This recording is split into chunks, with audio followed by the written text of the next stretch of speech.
March 12 வியாழக்கிழமை. தகப்பனைப் போல அன்பு.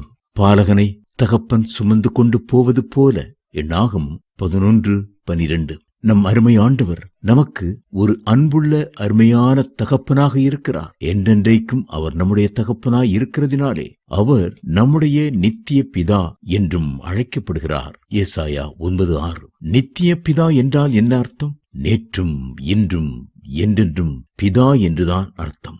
நித்திய காலமாய் அவரே நமக்கு பிதாவாய் இருப்பார். அவரை நம்முடைய உள்ளத்தில் தெய்வமாய் கொண்டிருப்பது நமக்கு எத்தனை பெரிய பாக்கியம். அவர் நம்மை சுமக்கிற பிதா. எண்ணாகமம் 11:12. முதலாவது, தகப்பன் தன் பிள்ளையை தோளின் மேல் வைத்து சுமப்பான். அந்த பிள்ளைகள் தங்கள் 2 கால்களையும் தந்தையின் மார்பிலே போட்டுக்கொண்டு அவரது தோளில் கம்பீரமாய் அமர்ந்து தகப்பனுடைய தலைமுடியை உறுதியாய் பிடித்துக் கொள்வார்கள். தகப்பன் அவர்களை சுமந்து கொண்டு நடப்பான். பிள்ளைகள் யானையின் மேல் பவனி வருவதைப் போல தகப்பனுடைய தோளில் அன்போடு பவனி வருவார்கள். நம் அருமை ஆண்டவர் நம்மை நடக்க வைத்து அழைத்து செல்கிறவர் அல்ல, சுமந்து கொண்டு செல்கிறவர். இரண்டாவதாக, தகப்பன் தன்னுடைய பிள்ளைகளுக்கு ஆலோசனை கூறுகிறான். வேதம் சொல்லுகிறது, தகப்பன் தன் பிள்ளைகளுக்கு சொல்லுகிறது போல நாங்கள் உங்களில் ஒவ்வொருவனுக்கும் புத்தியும் தேர்தலும் எச்சரிப்பும் சொன்னதை அறிந்திருக்கிறீர்கள். 1 தெசலோனிக்கர் 2:12. ஆம், தேவன் தம்முடைய ஊழியர்கள் மூலமாய் நமக்கு ஆலோசனை கொடுக்கிறார்.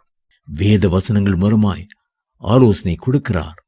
நம்முடைய மேன்மையையே தன் நோக்கமாய் கொண்டிருக்கிற அவருடைய ஆலோசனைகள் அனைத்தும் இன்பமானவை, அருமையானவை, நேர்த்தியானவை. மூன்றாவதாக, தகப்பன் தன்னுடைய பிள்ளைகளை திருத்துகிறான். பிள்ளைகளுடைய நெஞ்சில் மதியினம் ஒட்டியிருக்கும். அதை பிரம்பால் திருத்த வேண்டியது தகப்பனுடைய கடமை.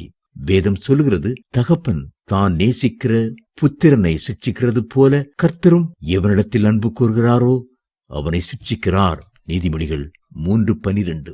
நம்முடைய சரீரத்தின் தகப்பன்மார்கள் நம்மை சிட்சிக்கும் போது அவர்களுக்கு நாம் அஞ்சி நடந்திருக்க, நாம் பிழைக்கத்தக்கதாக ஆவிகளின் பிதாவுக்கு வெகு அதிகமாய் அடங்கி நடக்க வேண்டுமல்லவா? அவர்கள் தங்களுக்கு நலமென்று தோன்றினபடி கொஞ்ச காலம் சிட்சித்தார்கள். இவரோ தம்முடைய பரிசுத்தத்துக்கு நாம் பங்குள்ளவர்களாகும் பொருட்டு நம்முடைய பிரயோஜனத்துக்காகவே நம்மை சிட்சிக்கிறார். எபிரேயர் 12:9 மற்றும் 10. நான்காவதாக, தகப்பன் தன் பிள்ளைகளின் மேல் கரிசனை உள்ளவனாக இருக்கிறான். யோபு 31:18.